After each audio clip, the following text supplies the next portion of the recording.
आज हम सीखेंगे कक्षा 8वीं का गणित अध्याय 1 वर्ग एवं घन के अंतर्गत प्रश्नावली 1.1 के प्रश्न क्रमांक 2 के सवालों को हल करना। वैसे पहले के वीडियो में इन सभी सवालों को हल किया जा चुका है, पर ज़्यादातर विद्यार्थियों का यह कहना है कि प्रश्न क्रमांक 2 का जो 8वां सवाल है उस सवाल को आप लिखित रूप में बनाइए। उसमें सिर्फ इतना बताया गया था कि 8123 की पूर्ण वर्ग न होने के कारण क्या था। सवाल हमारा क्या कहता है, निम्न संख्याओं के पूर्ण वर्ग न होने का कारण बताइए। तो सभी सवालों को बनाया गया है। आखिरी सवाल 8वां सवाल जो था 8123 वह 7वां के अनुसार बनाया जा सकता है, यह बताया गया था। तो चलिए देखते हैं कि 8123 आखिर पूर्ण वर्ग संख्या क्यों नहीं है।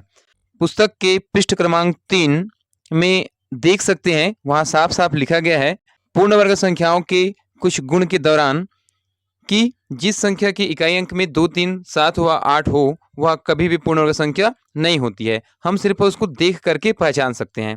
तो उसी के आधार पर मैंने बता दिया था कि यहाँ 8123 के इकाई अंक में तो 3 है, तो यह संख्या पूर्ण वर्ग संख्या नहीं है। या इसको उत्तर के तौर पर या परीक्षाओं में कुछ इस प्रकार से लिख सकते हो, क्योंकि हम जानते हैं कि जिस संख्या की इकाई अंक में 2, 3, 7 व 8 होते हैं वह संख्या पूर्ण वर्ग संख्या नहीं होती है।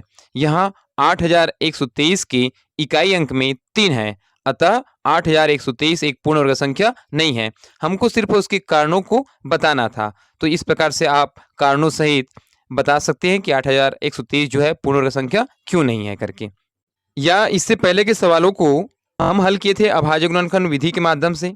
पहले हम सभी संख्याओं का अभाज्य गुणनखंड निकाले थे और साथ साथ उनका जोड़ा तैयार किए थे। और जब अभाज्य गुणनखंडों के जोड़े नहीं बन रहे थे तो हमने बताया था कि यह संख्या पूर्ण वर्ग संख्या नहीं है, क्योंकि सभी अभाज्य गुणनखंडों के पर्याप्त जोड़े नहीं बन रहे हैं करके। मान लो उस आधार पर इस 8123 को हम अभाज्य गुणनखंड निकालना चाहें तो आप पाएंगे 8123 जो है 2 से नहीं जाता, 3 से नहीं जाता, बहुत सारे अभाज्य संख्याओं को आप यहाँ पर रखते जाएंगे, पर आप पाएंगे कि 8123 जो है किसी भी अभाज्य संख्याओं से भाग नहीं जा रहा है। तो उस स्थिति में आप इसका उत्तर अभाज्य गुणनखंड की विधि से अगर आप देना चाहते हैं तो कुछ इस तरह से दे सकते हैं। चूंकि कोई भी अभाज्य संख्या 8123 को विभाजित नहीं कर पा रही है। आप स्वयं देख सकते हैं, यहाँ पर बहुत सारे अभाज्य संख्याओं को लीजिए और उन अभाज्य संख्याओं से भाग देने का प्रयास करेंगे तो 8123 जो है पूरी तरह से भाग नहीं जाती। तो आप उत्तर के रूप में कुछ इस प्रकार से लिखेंगे, क्योंकि कोई भी अभाज्य संख्या 8123 को विभाजित नहीं कर पा रही है, इसलिए 8123 स्वयं एक अभाज्य संख्या है। देखिए 8123 जो है किसी भी अभाज्य संख्या से भाग नहीं जा रहा था, तो 8123 जो है स्वयं एक अभाज्य संख्या है। मतलब 8123 स्वयं 8123 से ही भाग जाएगा, इसलिए 8123 जो है स्वयं एक अभाज्य संख्या है, अतः 8123 एक पूर्ण वर्ग संख्या नहीं है। तो चाहे तो आप उत्तर के रूप में इससे पहले जो बताए गए थे कि जिस संख्या की इकाई अंक में 2, 3, 7 व 8 होते हैं वह संख्या पूर्ण वर्ग संख्या नहीं होती है, इसको भी लिख सकते हो।